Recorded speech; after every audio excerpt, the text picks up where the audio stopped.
The unauthorized spa. June 2016. Yellowstone National Park. Colin Scott was 23 years old, visiting the park with his sister and a plan. Not the plan on the park brochure. Not the approved hiking trails or the designated lookout points. His plan was to walk several hundred feet past the barrier into a restricted geothermal zone and check out the hot springs up close.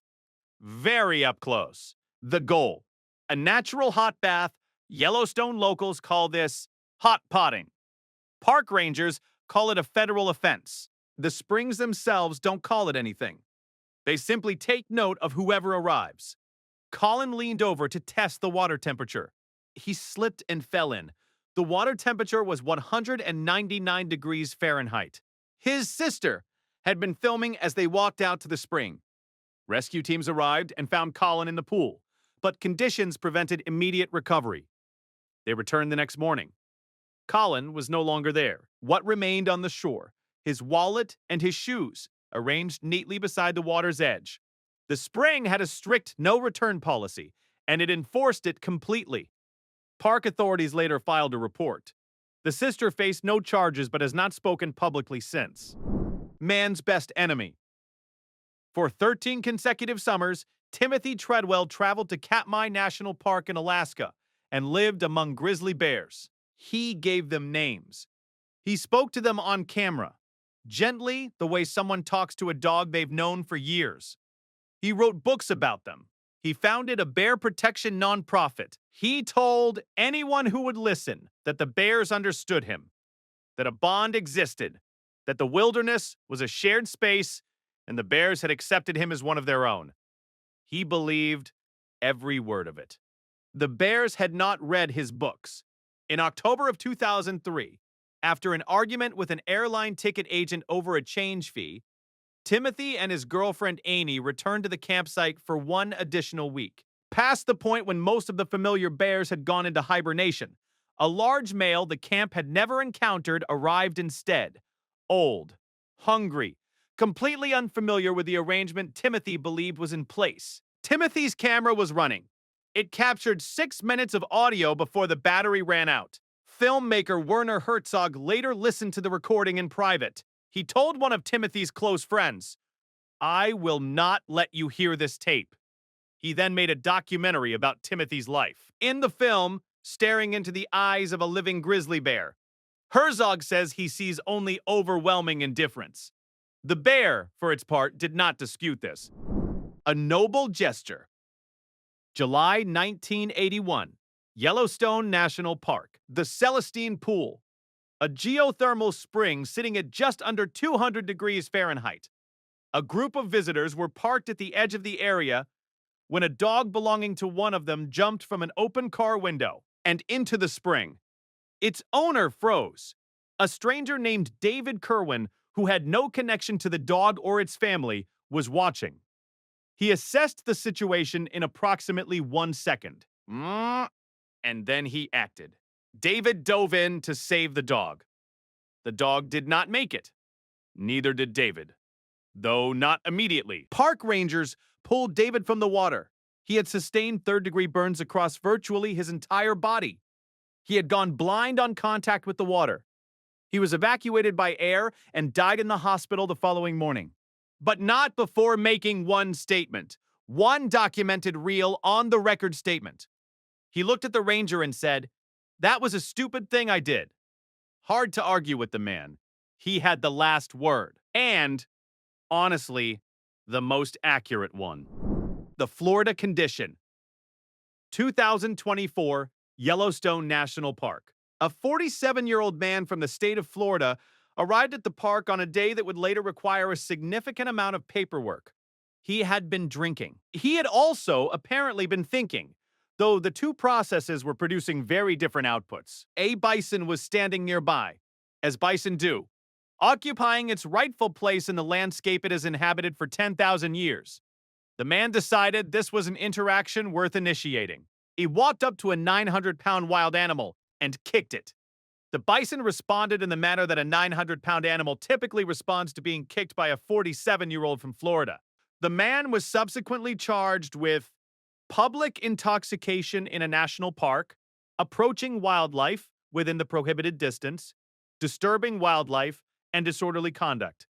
4 charges. 1 kick. The efficiency is remarkable in its own way. The bison was not charged with anything. It was later spotted grazing in a nearby meadow, apparently unbothered. No signal down there either. 2022, Olympic National Forest, Washington State. A woman was hiking a trail with her dog when she made a very common mistake. She dropped her phone, specifically into the vault toilet at a trailhead rest stop. For those unfamiliar, a vault toilet is a sealed underground chamber several feet deep. It is not designed with retrieval operations in mind. The phone was, in theory, recoverable. In theory. She fashioned a makeshift harness from her dog's leash and began lowering herself into the vault to retrieve the phone. The leash snapped. She fell in head first. The fall was approximately 8 feet. She spent roughly 20 minutes at the bottom before calling 911. From inside the pit, with the phone she had gone in to recover. Which, to be fair, confirms that the original mission was technically a success. When rescuers arrived, they extended a full hazmat protective suit before assisting her out. She declined it. She also refused medical attention. She climbed out, phone in hand, dignity apparently left behind by mutual agreement, and made no further statement to the press. The dog remained on the surface throughout. The dog was fine. Time is relative. 2023, a fishing campsite in Otsego County, Michigan.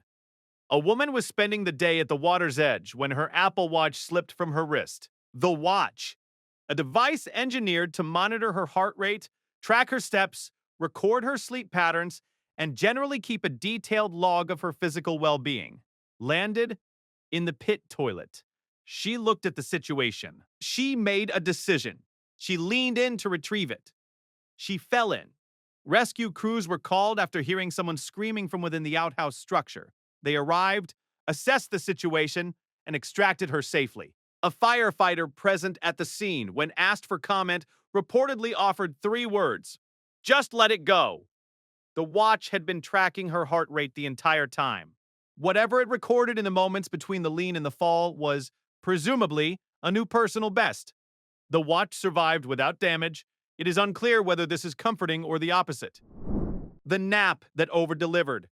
A woman on a camping trip settled into her chair beside the campfire for the evening. The fire was warm. The air was cool. The chair was comfortable. She fell asleep. As one does. This is genuinely one of the central pleasures of camping: warmth, flickering light, and the kind of deep, unhurried rest that doesn't happen indoors. The setup was working exactly as designed. The chair tipped forward while she slept. Her face arrived at the fire before the rest of her woke up. She sustained burns across her face requiring treatment at a hospital burn unit. Doctors noted something unusual in the incident. The burns had occurred so rapidly, and the nerve endings in the affected area had been compromised so immediately that her brain did not register pain in the conventional sense. She was, by some clinical measure, spared the worst of it in the moment. Her companion, sitting nearby, reacted within seconds and pulled her back, pouring cold water on her face until emergency responders arrived. The woman later told a journalist she planned to return to her job as a school teacher as soon as possible. The campfire continued burning after she left. That's what campfires do. The Invisible Neighbor. 2012. Tara Grant was 21 years old, and she had done everything correctly. She had purchased a ticket to an outdoor music festival. She had set up her tent in the designated camping area. She had gone to sleep at a reasonable hour. By every standard measure, she had handled the situation responsibly. The issue was not Tara. The issue was parked directly next to her. A neighboring RV had its generator exhaust routed in a way that directed carbon monoxide straight into Tara's tent throughout the night. Carbon monoxide produces no smell, no color, no sound, nothing that wakes you up, nothing that tells you something is wrong. Festival staff found Tara the following morning. An investigation determined the source was the adjacent vehicle's generator, positioned, almost certainly by accident, in a way that its owner never intended. Almost certainly. The lesson, if one can be extracted from this, is a simple and somewhat unsettling one. At a campsite, your neighbor's decisions become part of your environment. Their exhaust becomes your air. It's worth knowing who you're parked next to. Art and consequences. 2023, a campsite near Maple Lake, Minnesota. A man, an artist, by self-description and apparent practice, was decorating the inside of his tent. He was using aerosol spray paint. It was evening. Nearby, a citronella candle was burning, the kind marketed as a mosquito deterrent, which is essentially a regular candle that smells aggressively like a lemon. It was not, in any technical sense, fireproof.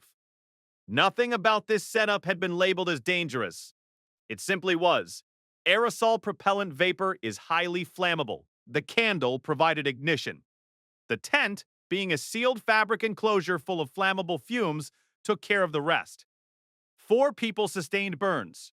A 20-year-old woman received serious injuries to her legs. The official incident report listed the cause as aerosol paint fumes ignited by anti-insect candle, which is accurate, in the same way that saying the building was wet is accurate after a flood. The tent, the artwork inside it, and the plan for the rest of the evening all concluded at approximately the same moment. The candle, to its credit, had successfully repelled all mosquitoes in the vicinity. In this, it performed exactly as advertised. Nature's Review. A group of college students were backpacking in the Cohutta Wilderness area of northern Georgia. They had set up camp for the night, hanging their hammocks between trees. A standard, widely practiced, generally safe method of sleeping outdoors. By 2 in the morning, everyone was settled in. The campsite was quiet. The trees had been standing in that spot for decades, possibly longer. Nothing suggested that this would change. A large dead tree fell across the hammock area, directly onto the sleeping campers. 1 student died. The others sustained minor injuries, which, given the size and speed of a falling tree, is a statistic that requires a moment to absorb. Investigators later noted, as they often do in these cases, that experienced wilderness guides advise examining the area above and around any campsite for dead timber before settling in for the night. This practice is sometimes called the sky check. It requires no equipment. It takes approximately 4 seconds. It is apparently not universally taught at the point in outdoor education where it would be most useful. The tree had been dead for some time. It simply waited the way dead trees do, for no particular reason at all. The park's most loyal employee, Roy Sullivan, joined Shenandoah National Park in Virginia as a ranger sometime in the 1940s. He was, by all available accounts, a reliable and dedicated employee. He showed up for his shifts. He patrolled the trails. He handled the daily work of managing a large public wilderness. He also, between 1942 and 1977, was struck by lightning 7 times. He survived all 7. The strikes took his eyebrows twice, set his hair on fire 4 times, burned his chest, his stomach, his legs, destroyed at least 1 wristwatch. After the 5th strike, Roy Sullivan began carrying a bucket of water on his patrols to pour on himself afterward if needed. His wife was also struck by lightning once while hanging laundry in their backyard. Roy was present at the time. He was not struck that day. He later said this troubled him. He is listed in the Guinness World Records as the human being struck by lightning more times than any other person on record. He retired from the Park Service and lived to 71 years old. He died in 1983 from causes that had nothing to do with weather. The park continues to operate. Lightning continues to strike. Commitment to the shot. Yellowstone National Park, 2024. An 83-year-old woman arrived at the park with, among other things, a camera and a goal. The park has bison. She found one. She approached it. The National Park Service posts signage throughout Yellowstone, stating clearly that visitors must remain at least 25 yards from bison at all times. 25 yards is approximately the length of 2 school buses parked end to end. This woman was not 2 school buses away from the bison when she stopped moving. The bison launched her. She was airlifted to a regional medical center with serious injuries. It was the fifth bison-related visitor incident at Yellowstone that year, and the year was still relatively young. Park rangers note, not for the first time, that bison are statistically the most dangerous animal in the park to human visitors, responsible for more injuries than wolves, bears, and mountain lions combined. They weigh up to 900 kilograms. They run at 30 miles per hour. They have been doing exactly this, with exactly this level of speed and force, for approximately 10,000 years. She wanted a photograph. The bison provided an experience instead. It is possible she got both. 9 experts were not enough. February 1959. 9 experienced Soviet hikers set out to cross the northern Ural Mountains in Russia. These were not recreational tourists. Several were university-trained engineers and athletes. Their leader, Igor Dyatlov, was 23 and had led multiple expeditions before this one.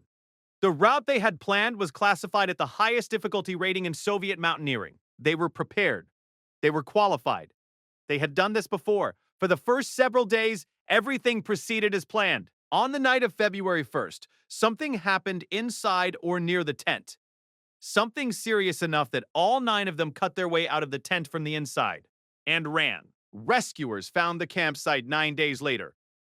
The tent had been sliced open from the inside. All 9 hikers had left it in the middle of the night, in temperatures of minus 40 degrees Celsius, without boots, without coats, without the equipment that keeps people alive in those mountains. Their bodies were found scattered across nearly a mile of snowfield.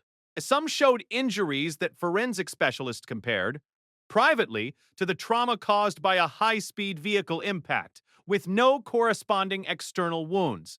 2 were missing their eyes. 1 was missing her tongue. Several items of clothing registered as radioactive when tested. The Soviet government investigated. Their official conclusion, after months of review, was a compelling natural force. The case file was then classified. It was reopened by Russian authorities in 2019. Their revised conclusion: an avalanche. Most researchers who have studied the case do not accept this. Current theories include infrasound from specific wind patterns triggering mass panic, proximity to a military testing site, and several others that each explain some details and none of the rest. The case has never been conclusively resolved. The mountain pass was renamed in honor of Igor Dyatlov. It offers no explanations. It simply remains there, above the tree line in the northern Urals, doing whatever it was doing in February of 1959. So there you have it. 13 stories from the great outdoors, where nature is beautiful, unpredictable, and entirely indifferent to your vacation plans. Whether it's a spring that runs hotter than advertised, a bison that doesn't share your enthusiasm for close-range photography, or a tent that transforms mid-evening into something nobody planned. The wilderness has a way of reminding us that we are guests here. Temporary, soft, and largely underprepared guests. The lesson isn't that you shouldn't go camping. Millions of people do it every year and return home just fine, with better stories and a renewed appreciation for indoor plumbing. The lesson is simpler than that. The wilderness follows its own rules, and those rules were not written with you in mind. Read the signs, check the temperature, give the bison its 25 yards, and maybe, just maybe, if your phone falls in the pit toilet, leave it there. It's not worth it. None of the phones were worth it. Thanks for watching. If you made it to the end of this video, you're already demonstrating better survival instincts than several of the people we just discussed. That counts for something.